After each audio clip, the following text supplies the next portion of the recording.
Hello everyone, दृष्टि की teaching exam YouTube channel में एक बार फिर से आपका स्वागत है। मैं हूं गीतांजलि शुक्ला।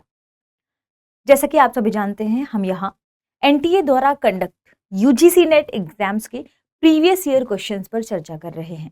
यानी विगत वर्षों में यूजीसी ने अपने एग्जाम्स में ज्योग्राफी विषय से जुड़े हुए यानी भूगोल विषय से जुड़े हुए कौन से किस तरीके से प्रश्नों को फ्रेम किया है, उन प्रश्नों पर हम यहाँ चर्चा करते हैं। ठीक है, तो बेसिकली हम भूगोल विषय के विगत वर्षों के प्रश्नों के माध्यम से सभी इंपॉर्टेंट टॉपिक्स पर डिस्कशन भी कर रहे हैं, प्रीवियस ईयर के क्वेश्चन भी सॉल्व कर रहे हैं और एक नजरिया विकसित कर रहे हैं कि आने वाले समय में यूजीसी किस तरीके से प्रश्नों को फ्रेम कर सकता है, किस तरीके से प्रश्नों को पूछ सकता है, ताकि हम एक लयात्मक उसी दृष्टि से आगे बढ़ें कि किस तरीके से प्रश्न यह पूछता है। ठीक है, हमने इसे सेगमेंट वाइज शुरू किया है, क्योंकि प्रीवियस आपने जितनी भी वीडियोस देखी होंगी अभी तक वो भू आकृति विज्ञान से जुड़े हुए प्रश्नों की देखी होंगी।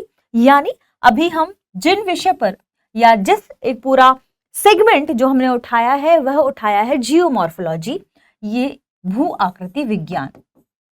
ठीक है, तो पहले हम अभी तक यूजीसी ने जितने भी भू आकृति विज्ञान से जुड़े हुए प्रश्न फ्रेम किए हैं उन पर हम पहले चर्चा करेंगे, फिर इसी तरीके से हम आगे सेगमेंट वाइज आगे बढ़ेंगे और अन्य विषयों पर भी चर्चा करेंगे। ठीक है, चलिए शुरू करते हैं और देखते हैं विगत वर्षों के प्रश्नों की सीरीज में आज के एपिसोड का पहला प्रश्न है, निम्नलिखित में से कौन सी भूकंपीय तरंगें अधिकेंद्र पर अधिक विध्वंसात्मक होती हैं? विध्वंसात्मक यानी अधिक विनाशकारी, अधिक विनाशकारी, अधिक खतरनाक और विध्वंसात्मक। ठीक है, उस पूरे क्षेत्र में जिससे ज्यादा जान माल की हानि हो। ठीक है, हमारे पास ऑप्शन है ए एस तरंगे, बी पी तरंगे, सी आर तरंगे और डी एल तरंगे। ठीक है, निम्नलिखित में से ध्यान रखें पूछा जा रहा है कौन सी भूकंपीय तरंगे। हमने इससे पहले भी एक सेगमेंट पर चर्चा कर रखा है, जैसे कि भूकंप क्या है? पृथ्वी के आंतरिक हिस्सों से जो हलचल उत्पन्न होती है वह कहाँ पर हमें दिखाई देती है? पृथ्वी की ऊपरी हिस्से पर। ठीक है, तो पृथ्वी के अंतर्जात बल या पृथ्वी के आंतरिक हिस्से में जो तरंगे उत्पन्न हुई या जो हलचल हुई, ठीक है, इस हलचल को तरंगों के माध्यम से हम कहाँ देख पाते हैं? धरातल पर देख पाते हैं, और यही भूकंप है। यही दरअसल क्या है? भूमि का कंपन। भूकंप का शाब्दिक अर्थ क्या है? भूकंपन, भूमि का कंपन। तो ये आंतरिक हिस्सों में जो हलचल है उसे हम भूमि के कंपन के रूप में देखते हैं। धरातल पर यही भूकंप है। अब जहां पर भूकंप क्या हुआ, जहां से भूकंप शुरू हुआ, ठीक है, वहां से धरातल पर जो बिंदु है, सबसे पहले धरातल पर जहां हमें समझ में आता है, जहां प्रतीत होता है, जहां पर सबसे पहले कंपन महसूस किया जाता है, उसे कहते हैं अधिकेंद्र। ठीक है, और इसी अधिकेंद्र पर तरंगें भी महसूस की जाती हैं। ठीक है, अब पूछा क्या जा रहा है कि भूकंपीय तरंगें अधिकेंद्र पर अधिक विध्वंसात्मक होती हैं, वे कौन सी तरंगें हैं? दरअसल भूकंपीय तरंगें तीन प्रकार की होती हैं। मुख्यतः, सामान्यतः ध्यान रखें, तीन प्रकार की तरंगों में जो सबसे पहली तरंग है वह पी तरंग है, जिसे प्राइमरी तरंग भी कहा जाता है, इसे प्राथमिक भूकंपीय तरंग भी कहा जाता है या प्राथमिक तरंग भी कहा जाता है। ठीक है, पी तरंग के बाद ध्यान ये इंपॉर्टेंट है कि इन तरंगों की प्रकृति क्या है, इन तरंगों की क्या कहते हैं, सबसे पहली बात कि किस तरीके से ये गतिमान होती हैं। पी तरंगों के बारे में आपको ध्यान रखना है कि इनकी आवृत्ति बहुत अधिक होती है, हालांकि आयाम और तरंगदैर्घ्य क्या होता है? कम होता है। ठीक है, तो ये इसके बारे में आपको ध्यान रखना है। ठीक, पी तरंगे वे तरंगे हैं जो सबसे पहले पृथ्वी पर आकर पता चलती हैं, यानी इनकी गति बहुत तेज होती है। सबसे पहले जिनके बारे में जो तरंगे पृथ्वी की धरातल पर पहुंचती हैं वह पी तरंगे ही हैं। ठीक है, ठोस, द्रव, गैस तीनों अवस्थाओं में गतिमान है। दूसरा है एस तरंगे, जिन्हें सेकेंडरी वेव के रूप में भी जाना जाता है या द्वितीयक तरंगों के रूप में भी जाना जाता है। इन तरंगों की बात अगर की जाए तो इनमें आवृत्ति इसकी तुलना में थोड़ी सी अधिक होती है, लेकिन एल तरंगों की तुलना में आवृत्ति कम होती है। पी तरंगों के बाद सेकेंडरी वेव्स को महसूस किया जाता है, और तीसरी जो तरंग है वह है एल तरंगे। ठीक है, शुरू की दोनों तरंगे यानी पी तरंगे और एस तरंगे भूगर्भिक तरंगों के रूप में जानते हैं हम इन्हें। एल तरंगे दरअसल सरफेस वेव्स हैं। सरफेस मतलब धरातलीय तरंगे हैं जिन्हें ऊपर महसूस किया जाता है। ठीक है, तो एल तरंगों के बारे में क्या ध्यान रखना है कि ये इनकी जो आवृत्ति है वह सबसे अधिक होती है। ठीक है, ध्यान रखिएगा, जब हम एल तरंगों की बात करेंगे, ठीक है, तो यहां पर इसकी आवृत्ति सबसे कम होती है। क्यों?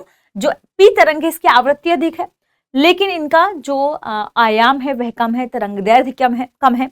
लेकिन जो एल तरंगे हैं जो सरफेस पर महसूस की जाती हैं, धरातल पर महसूस की जाती हैं, वे हैं एल तरंगे। इनकी आवृत्ति सबसे कम होती है, लेकिन इनका जो आयाम है, इनकी जो तरंग दैर्घ्य है वह सबसे अधिक होती है। तरंग दैर्घ्य मतलब लैम्डा का मान, ठीक है, और आयाम क्या है?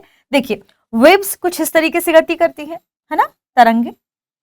ठीक, इसमें एक श्रृंग और एक गर्त को आप काउंट कर लीजिए, ये आया इनका क्या है? ये इनकी तरंग दैर्घ्य है, लैम्डा।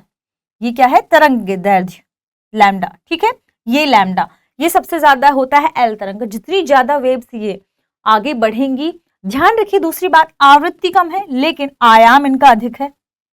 ठीक, आयाम क्या है? अधिक। ये कितने ऊपर उठ रहा है, ये आयाम है दरअसल, ध्यान रखिएगा। ठीक है, तो सबसे विनाशकारी और विध्वंसक तरंगों के रूप में जो तरंगे हैं वे एल तरंगे हैं भूकंपीय तरंगों में। तो ध्यान रखें, एल तरंग यानी ऑप्शन डी इस प्रश्न का सबसे सही जवाब, सटीक जवाब होगा। आगे बढ़ते हैं, अगला प्रश्न है रिया। रिया दरअसल है क्या? इसका निर्माण कैसे होता है, क्या है? ठीक है, जब इस आकृति के बारे में पूछा जाए तो आपको ऑप्शन देखने हैं, ऑप्शन के मुताबिक आप सही जवाब बताएंगे। ए ऑप्शन है निमज्जित उच्च भूमि तट, बी ऑप्शन है उन्मज्जित उच्च भूमि तट, सी ऑप्शन है मध्य सिलिक तट और डी ऑप्शन है संयुक्त तट। यह प्रश्न नवंबर 2020 की यूजीसी नेट के एग्जाम में पूछा गया था। ध्यान रखें, इससे आपको पता चलेगा यूजीसी नेट किस तरीके के प्रश्न को फ्रेम कर सकता है, ताकि आपको हर एक चीज कैसे पढ़ना है, कैसे नोट करना है, भू स्थलाकृतियों के बारे में आपको कैसे याद रखनी है कि कैसे इनका निर्माण हो रहा है, किस पद्धति से निर्माण हो रहा है, इनकी विधि क्या है, इनके पीछे की वजहें क्या है। ठीक है, अब देखो रिया, सबसे पहले यहां पर तो यह प्रश्न बन सकता है कि रिया है क्या। आपको पता होना चाहिए कि रिया क्या है। देखिए, रिया तट है, रिया क्या है? तट है। अब आप पूछेंगे कि किस तरीके से निर्मित तट, रिया का निर्माण आखिर होता कैसे है? तो ध्यान रखें, नदियों द्वारा अपर्दित उच्च भूमि के धसाव से रिया तट का निर्माण होता है।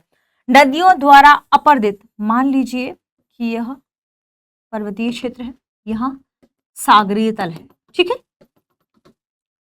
अब नदी, चूंकि नदी क्या है, छोटे छोटे हिस्सों से यानी घाटी से नदी प्रवाहित होती है। ठीक है, अब नदी अपर्दन के माध्यम से बहुत सारे अवसादों को, पदार्थों को अपने साथ लेकर चलती है। तो नदी जब अवसादों को लेकर चलेगी तो क्या होगा, इस हिस्से में ध्यान रखें क्या होगा, अवसाद जमा हो जाएंगे। तो ये क्या हो गई? उच्च भूमि। क्यों, क्या हो गया? अब ये उच्च भूमि। अब इस उच्च भूमि के धसाव से, इस उच्च भूमि का जो धसाव हुआ, अब यहाँ जल भी है नदी का, यहां से सागर का जल भी यहाँ आ जाएगा। ठीक है, क्योंकि सागर का स्तर मान लीजिए जब बढ़ा, सागर के स्तर के बढ़ने से ये जल यहाँ भी आएगा नदियों के माध्यम से। ठीक है, अब यहाँ नदियों के माध्यम से जब जल यहाँ आ गया तो यहाँ जो स्थान बचा, ये क्या है? ये इसका तटीय क्षेत्र कहलाएगा। ठीक है, ये जो ऊंचा स्थान बचा, ये यहाँ भी नदियों के जल के क्षेत्र का, नदी यहाँ भी बहकर आएगी, क्योंकि छोटे छोटे मार्गों से नदी बहती है, प्रवाहित होती रहती है। ठीक है, तो सागर का जल इस नदी से मिला हुआ होगा, क्योंकि अंततः नदी सागर में जाकर मिल जाती है।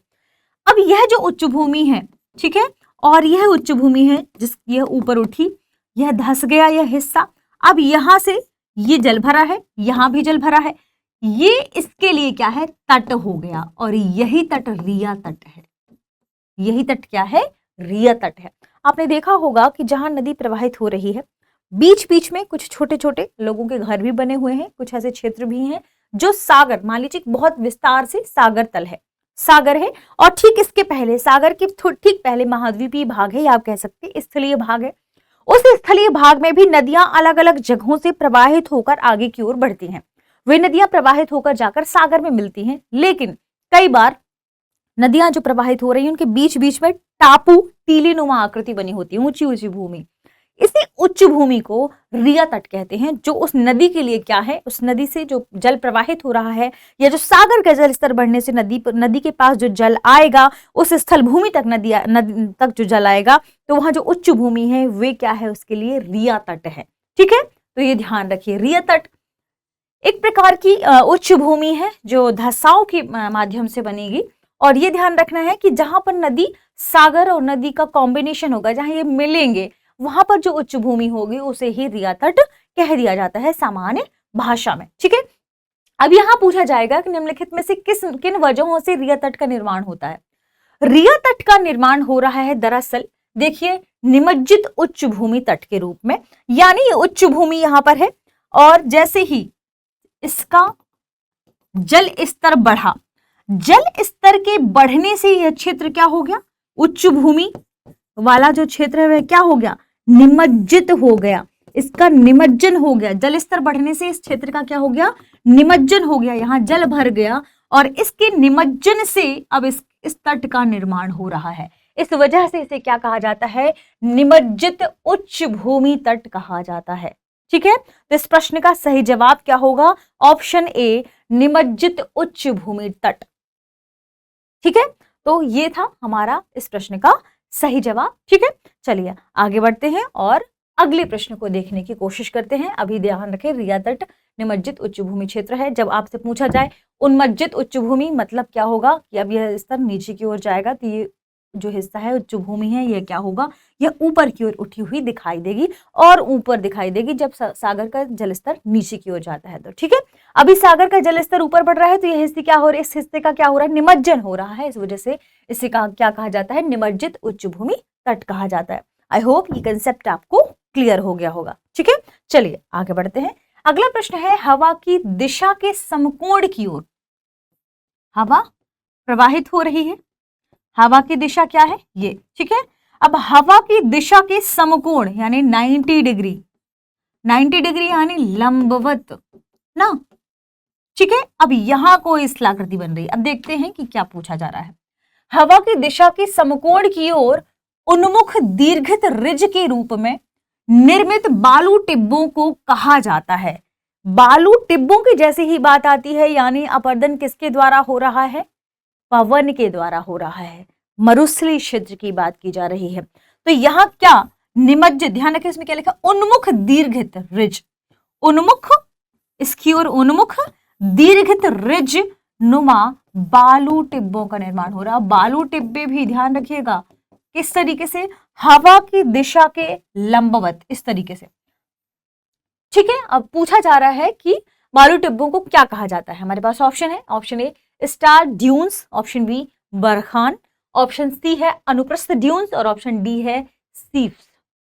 ठीक है, अब यह प्रश्न नवंबर 2020 में पूछा गया था। ध्यान क्या रखना है, सबसे पहली बात आपको बालू टिब्बे पता होना चाहिए क्या है। ठीक है, तो बालू टिब्बों या बालू टीलों का निर्माण, बालू यानी हवा, बालू मतलब रेत, रेत पवन के माध्यम से रेत के कण एक स्थान से दूसरे स्थान की ओर क्या होंगे, प्रवाहित होंगे, एक स्थान से दूसरे स्थान निक्षेपित होंगे। सबसे सही शब्द होगा निक्षेपण।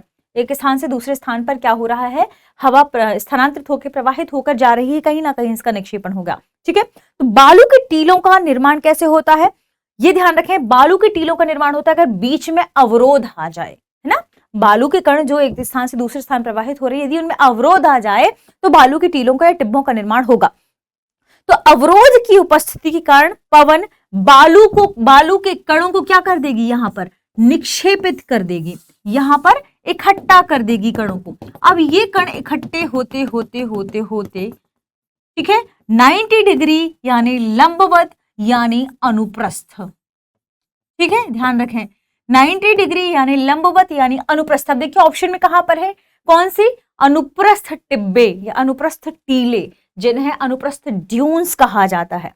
तो बालू के टीलों का निर्माण अवरोध की उपस्थिति के कारण जब पवन बालू के कण निक्षेपित होने लगते हैं तो जिस दिशा में वायु प्रवाहित हो रही है उसके लंबवत जिस प्रकार के बालू के टिब्बों या टीलों का निर्माण होता है उन्हें अनुप्रस्थ बालू के टीले या अनुप्रस्थ ड्यून्स कहा जाता है। ठीक है, तो इस तरीके से इस प्रश्न का सही जवाब क्या होगा, ऑप्शन सी अनुप्रस्थ ड्यून्स। ध्यान रखना है कि जो बालू के टीले हैं ये अनुदैर्ध्य और अनुप्रस्थ दोनों तरीके से बनते हैं, ठीक है। अनुदैर्ध्य और अनुप्रस्थ दोनों तरीके से बनते हैं, जिसमें से अनुप्रस्थ का एग्जाम्पल हमने देखा लंबवत, वायु की दिशा के लंबवत, पवन की दिशा के लंबवत 90 डिग्री समकोण पर बन रहा है, क्या, एक उन्मुख दीर्घवृत्त, जिसे अनुप्रस्थ ड्यून कहा जाता है, ठीक है। पवन की दिशा के ये क्या है, लंबवत है। ध्यान रखिएगा अर्धचंद्राकार होगी है आकृति, क्यों, निक्षेपण हो रहा है, ठीक है। कई बार ध्यान रखें ये कैसी होगी, अर्धचंद्राकार ये स्थिति होगी, ठीक है। ये भी एक इंपॉर्टेंट टर्म है जो आपको इसके बारे में ध्यान रखना है कि जिस दिशा में, जैसे स्तूप यहां से हवा इस तरीके से जा रही है, हवा इस तरीके से प्रवाहित हो रही, पवन जा रही है, ठीक है। अब अनुप्रस्थ रूप में यहां बना तो जहां जिस दिशा में पवन जा रही है, जिस दिशा की ओर पवन है, इस टिब्बे का यह हिस्सा क्या होगा, पवन के अभिमुख, पवन अभिमुख, ठीक है, पवन विमुख।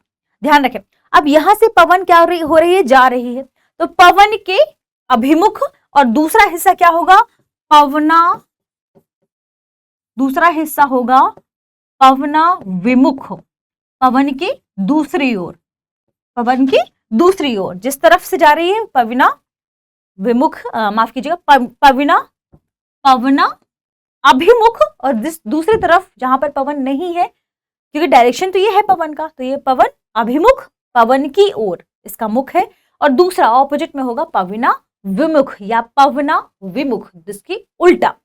तो जिस ओर पवन की ओर यदि यह दिशा है, यह हिस्सा है, तो यहां पर जो ढाल होगी इसके टिब्बे की, ये क्या होगी, उत्तल होगी, और इस तरफ क्या होगी, अवतल होगी। आपको ध्यान रखना है, ठीक है। इस तरीके से 30 प्रश्न का सही जवाब है। आगे बढ़ते हैं, अगले प्रश्न पर चर्चा कर लेते हैं।